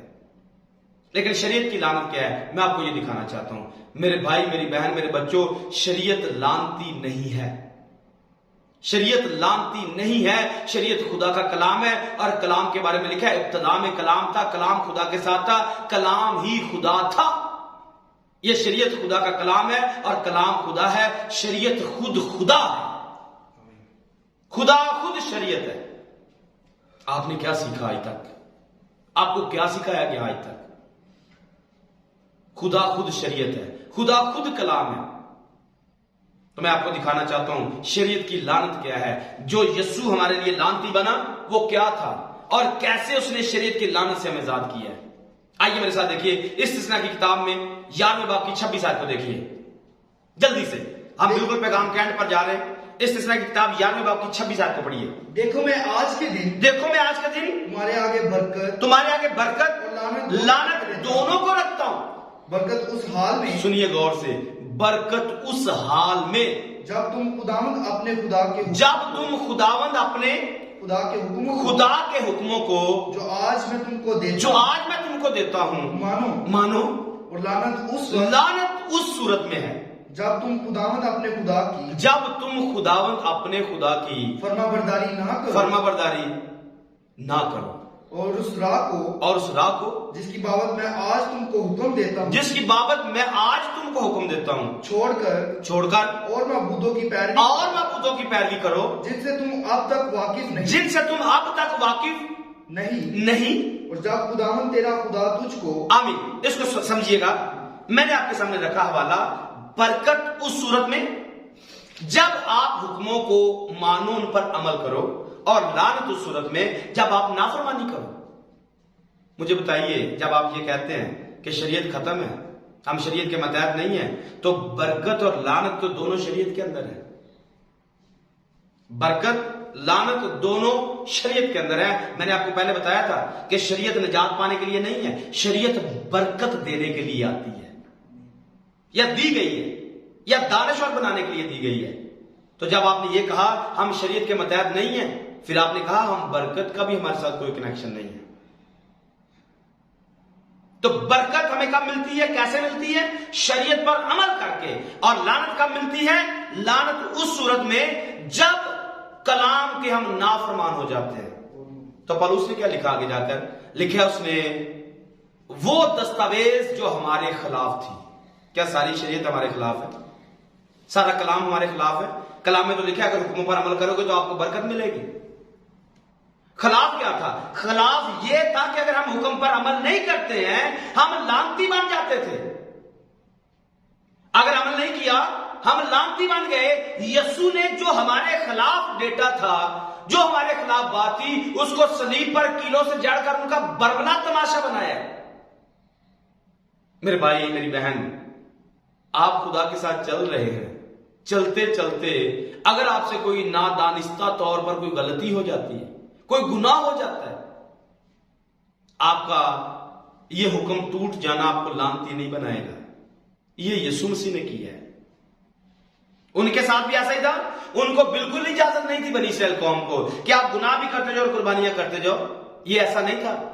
نادانستہ طور پر اگر آپ سے غلطی ہوتی ہے پھر آپ کی قربانی ہے، اور اسی قربانی کو فضل کہا جاتا ہے. اور یوحنا نے یہ لکھا ہے فضل پر فضل ہوا ہے. آپ کو لگتا ہے کہ یہ نئے عہد نامے کی تعلیم ہے؟ نہیں، فضل پرانے عہد نامے کی تعلیم ہے. کیونکہ میں نے شروع میں بولا تھا کہ شریعت اور فضل اکٹھے چلتے ہیں، دن اور رات اکٹھے چلتے ہیں. بغیر شریعت کے فضل ہو ہی نہیں سکتا ہے، اور بغیر فضل کے شریعت ہو ہی نہیں سکتی. شریعت ہوگی تو فضل ہوگا. شریعت بتائے گی یہ غلط ہے، آپ نے غلط کر لیا ہے، پھر آپ کو فضل کی ضرورت پڑے گی، اور فضل کے لیے آپ کو قربانی کی ضرورت پڑے گی. تو آپ نے شریعت کو رد کر کے کون سا فضل شو کیا ہے؟ تو پہلا فضل بنی اسرائیل قوم پر تھا کہ شریعت دی گئی، اور شریعت میں اگر کوئی چلتے چلتے اگر نادانستہ طور پر غلطی ہو جاتی ہے، آپ کے لیے قربانی فضل موجود ہے. آپ قربانی کریں اور آپ خدا کی راہ پر پھر سے آ جائیں. اور یہی کام میرے اور آپ کے لیے کیا گیا. ہمارے لیے یسوع کو قربان کیا گیا کہ خدا کے ساتھ چلتے چلتے اگر حکم ٹوٹ بھی جاتا ہے تو یسوع کا لہو اپنے اوپر لے کر، اس لہو کو، اس کے چھینٹوں کو اپنے اوپر لے کر آپ پھر سے خدا کے ساتھ چل سکتے ہیں. اس کو فضل کہا جاتا ہے. اس کا فضل کا مطلب ہرگز یہ نہیں ہے کہ آپ گناہ کرنے کے لیے آزاد ہیں. کیا ہم گناہ زیادہ کریں تاکہ فضل زیادہ ہو؟ نہیں، آپ گناہ کرنے کے لیے آزاد نہیں ہیں. شریعت یا فضل اس لیے نہیں ہے کہ آپ مطلب آزادی سے گناہ کرتے رہو. شریعت بھی خدا کے ساتھ جوڑنے کے لیے ہے، فضل بھی خدا کے ساتھ جوڑنے کے لیے ہے. تو ہم نے کیا پڑھا؟ یشوع کی کتاب آپ 8ویں باب کی 33 آیت سے بھی پڑھ سکتے ہیں. وہاں پر کوئی گرزیم پر، کوئی ابیل پر یہ جب گفتگو کی گئی، وہاں سے برکت اور لعنت دونوں کو جاری کیا گیا، بتایا گیا کہ برکت کیسے اور لعنت کیسے. برکت اس صورت میں جب آپ عمل کرو گے, لعنت اس صورت میں جب آپ عمل نہیں کرو گے. تو یسوع مسیح نے ہمیں وہ جو ہمارے خلاف تھا, جو ہمیں لعنتی بناتا تھا, اپنے کفارہ کے وسیلہ سے اس نے ہم پر فضل کیا اور اسے لعنت سے ہمیں چھڑا دیا ہے. یہ ہے وہ بات, مسیح جو ہمارے لیے لعنتی بنا اور اس نے ہمیں شریعت کی لعنت سے آزاد کروایا. شریعت لعنتی نہیں ہے, یہ تو لعنتی لوگوں نے ایسا بولا ہے. شریعت کی لعنت گناہ ہے اور اس گناہ سے ہماری مخلصی کروائی گئی ہے. اس گناہ سے ہماری جان چھوٹی ہے اور اس کو گناہ کی اور موت کی شریعت کہا جاتا ہے. پڑھیے میرے ساتھ رومیو 8ویں باب کی دوسری آیت کو, جلدی سے بیٹا پڑھیے, 2-4 حوالے پڑھیں گے اور اس کے بعد ہم اس کو اینڈ کریں گے. کیونکہ زندگی کے روح کی شریعت, زندگی کے روح کی شریعت نے مسیح یسوع میں مجھے اور آپ کو, جو آپ اس کلام کو سن رہے ہو, مجھے اور آپ کو گناہ اور موت کی شریعت سے آزاد کر دیا. ہم موت اور گناہ کی شریعت کے تابع نہیں ہیں. یہ اس آیت میں لکھا ہوا ہے, رومیو 6ویں باب کی 14ویں آیت میں. کیونکہ تم شریعت کے ماتحت نہیں. کون سی شریعت؟ گناہ اور موت کی شریعت. ہم زندگی کی شریعت کے تابع ہیں, ہم موت کی شریعت سے چھوٹ گئے ہیں. اور یہ موت کی شریعت گناہ کی شریعت تھی. جب ہم نافرمانی کرتے تھے, ہم گناہ میں چلے جاتے تھے, موت میں چلے جاتے تھے. پر جو یسوع پر ایمان لے آتا ہے, مر بھی جائے تو بھی زندہ ہے. یسوع پر ایمان لا کر آپ پر شریعت, آپ پر گناہ کا کوئی حکم باقی نہیں بچتا ہے. یہ یسوع نے فضل کیا ہے اور ہم نے اسے بالکل غلط رنگ دے دیا اور لوگوں کو غلط سکھایا. جب آپ یہ کہتے ہیں ہم شریعت کے متحد نہیں ہیں, لوگوں کو یہ بھی سکھائیے ہم کون سی شریعت کے متحد نہیں ہیں. کیا ہم اخلاقی شریعت سے آزاد ہیں؟ کیا ہم سماجی شریعت سے آزاد ہیں؟ کیا ہم دینی شریعت سے آزاد ہیں؟ جواب آئے گا نہیں. ایک ہی چیز سے آزاد ہیں اور وہ گناہ اور موت کی شریعت ہے. ہم موت کی شریعت کے ماتحت نہیں ہیں, ہم زندگی کی شریعت کے ماتحت ہیں. اور زندگی کی شریعت خداوند یسوع مسیح ہے, ہم اس کے ماتحت ہیں. ہم شریعت کے زندگی کی شریعت کے ماتحت ہیں.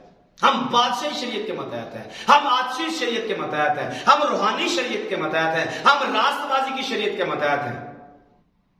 آپ کو غلط سکھایا کسی نے. آپ کبھی بھی وہ نہیں کر سکتے ہو جو بائبل میں کہا گیا کہ یہ آپ نے نہیں کرنا ہے. آپ کبھی بھی وہ نہیں کر سکتے ہو. جو لکھا ہے کہ کرنا ہے آپ کو کرنا پڑے گا, جو لکھا ہے کہ نہیں کرنا آپ کو نہیں کرنا ہے. اگر آپ کریں گے تو یہ گناہ ہے. گناہ شریعت کے خلاف چلنے کو کہا جاتا ہے. آپ کا معیار وہاں پر ہے. اگلی بار پڑھیے, ہم کہاں سے چھوٹے؟ ہم گناہ اور موت کی شریعت سے آزاد ہو چکے ہیں. دینی شریعت کے اندر ایک چیز آپ کو رکھنا چاہتا ہوں. اگر آپ دینی شریعت کی بات کریں, جس میں میں نے ختنہ بتایا, قربانیاں بتائیں, آپ کے ہدیے دائیاں بتائیے, اس میں سنیے گا. اگر آپ کہتے جی ہماری دینی شریعت سے جان چھوٹ گئی ہے, آپ اپنے چرچ میں دیکھیے گا, کیا آپ اناج کے ہدیے نہیں لے کے آتے ہیں؟ کیا آپ چاول نہیں پکاتے ہیں, چنے نہیں پکاتے ہیں؟ کیا آپ گوشت نہیں پکاتے ہیں؟ کیا آپ نان نہیں بناتے ہیں؟ کیا آپ اپنے چرچ کے اندر میدے کا ہدیہ نہیں لے کے جاتے ہیں؟ آپ قربانیاں نہیں کرتے؟ آپ مٹھائی نہیں لے کے جاتے ہیں؟ آپ رسگلے نہیں لے کے جاتے ہیں؟ کس قانون کے تحت؟ ہیکل کے اندر اٹھانے والا ہدیہ کیا آپ کے چرچ میں نہیں اٹھایا جاتا ہے؟ ہیکل میں دی جانے والی دائی یکیاں کیا آپ کے چرچ میں دائی یکیاں نہیں لی جاتی ہیں؟ لی جاتی ہے نا. پھر کیسے آپ کہتے ہیں ہم شریعت کے متحد نہیں ہیں؟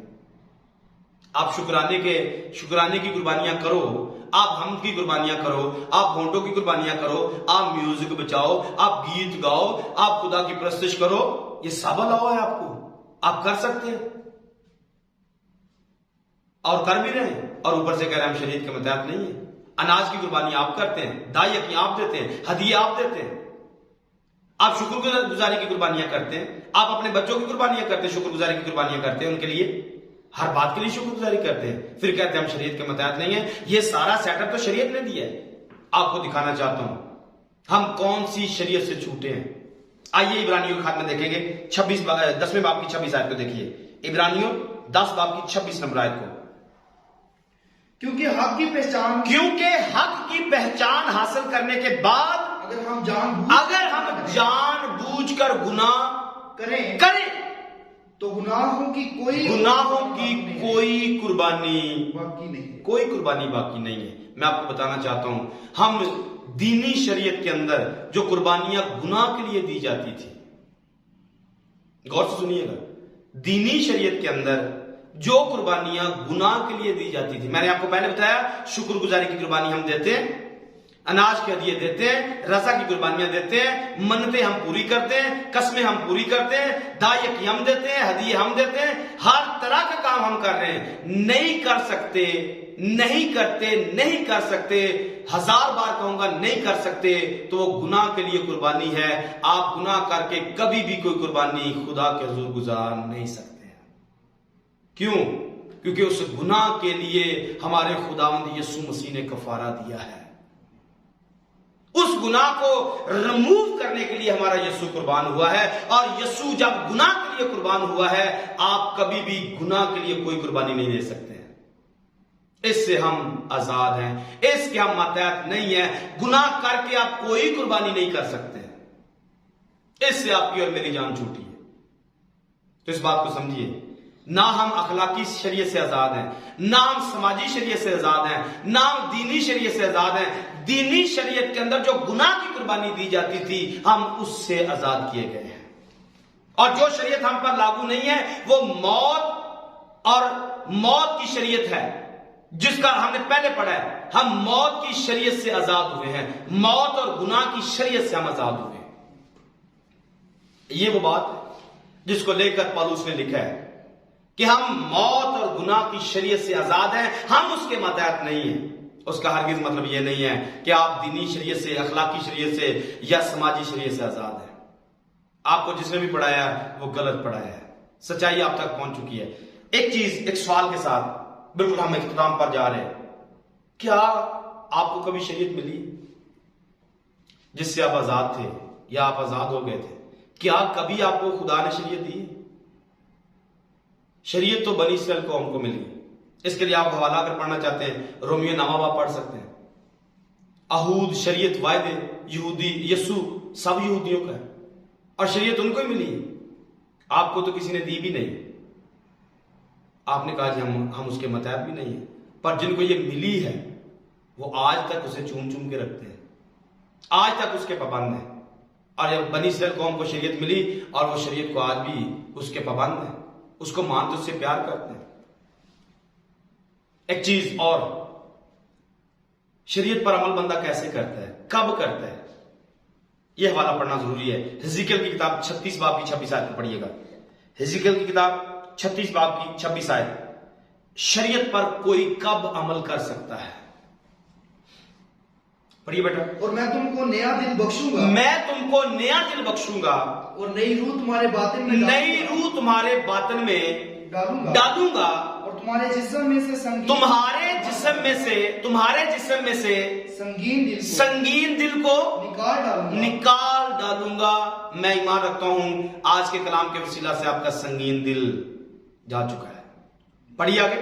اور گوشتین دل تم کو عنایت کروں گا، اور میں اپنی روح تمہارے باطن میں ڈالوں گا۔ میں اپنی روح، جو روح یسوع کے اندر ہے کہ وہ باپ کی ہر بات کو مانتی ہے، وہ روح یسوع ہمارے اندر بھی ڈالے گا۔ میں نے کہا کب کوئی شریعت پر عمل کرتا ہے؟ جب یسوع کا روح ہمارے اندر آ جاتا ہے، اور خدا نے وعدہ کیا ہوا ہے میں نیا دل، نئی روح تمہارے باطن میں ڈالوں گا، اور تم سے اپنے آئین اور احکام کی پیروی کرواؤں گا، اور تم میرے احکام پر عمل کرو گے۔ آمین۔ یہ تب عمل ہوتا ہے جب خدا کا روح انسان کے اندر ہوتا ہے۔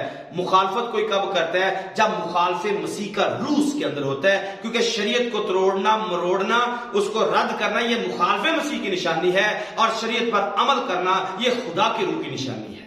آپ میں کس کا روح ہے؟ اور شریعت کے بارے میں ایک حوالہ 1000 سالہ بادشاہی کے بارے میں بھی لکھا ہوا ہے کہ جب 1000 سالہ بادشاہی آئے گی تو 1000 سالہ بادشاہی کے اندر خود خداوند یسوع مسیح شریعت کو پڑھائیں گے۔ پڑھیے یسایا کی کتاب میں دوسرے باب کو نکالیے، یسایا کی کتاب دوسرا باب اس کی پہلی آیت سے پڑھیے۔ وہ بات جو یسایا بن آموس نے یہودا اور یروشلم کے حق وہ بات جو یسایا بن آموس نے یہودا اور یروشلم کے حق میں رویا میں دیکھی، آخری دنوں میں یوں ہوگا۔ آخری دنوں، اس کو غور سے سنیے گا، آخری دنوں میں یوں ہوگا۔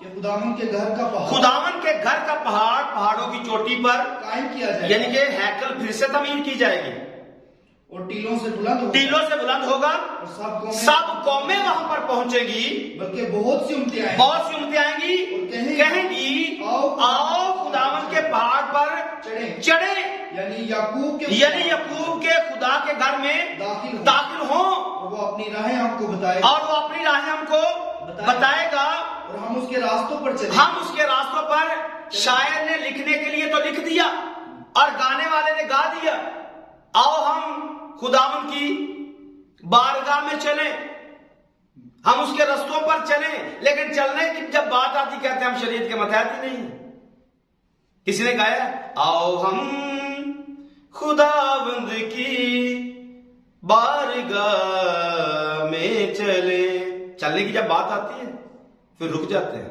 کیونکہ آگے کیا لکھا ہوگا پڑھیے آگے کیا لکھے کیونکہ شریعت سیون سے اور خداوند کا کلام یروشلم سے صادر ہوگا اور وہ قوموں کے درمیان عدالت کرے گا یہی کلام یہی شریعت سیون سے جاری کر دی جائے گی پھر تب آپ کیا کہیں گے اس کے ساتھ میکا کی کتاب چوتھے باب کو بھی یہ سیم آیات وہاں پر بھی لکھی ہوئی ہیں چوتھے باب کی پہلی 5 آیات میں لیکن آخری حوالہ زکریا کی کتاب سے ہے زکریا کی کتاب 14ویں باب کی 16ویں آیت سے پڑھیے زکریا کی کتاب 14ویں باب کی 16ویں آیت سے اور یروشلم سے لڑنے والی قوموں میں سے جو بچ رہیں گے سال بسال بادشاہ رب الفاج کو سجدہ کرنے عید قیام منانے کو آئیں گے سال بسال لوگ آئیں گے کہاں پر یروشلم میں اور دانیال نے بھی اس کو لکھا ہوا ہے دوبارہ سے ہیکل بنے گی قربانیاں پھر سے آئیں گی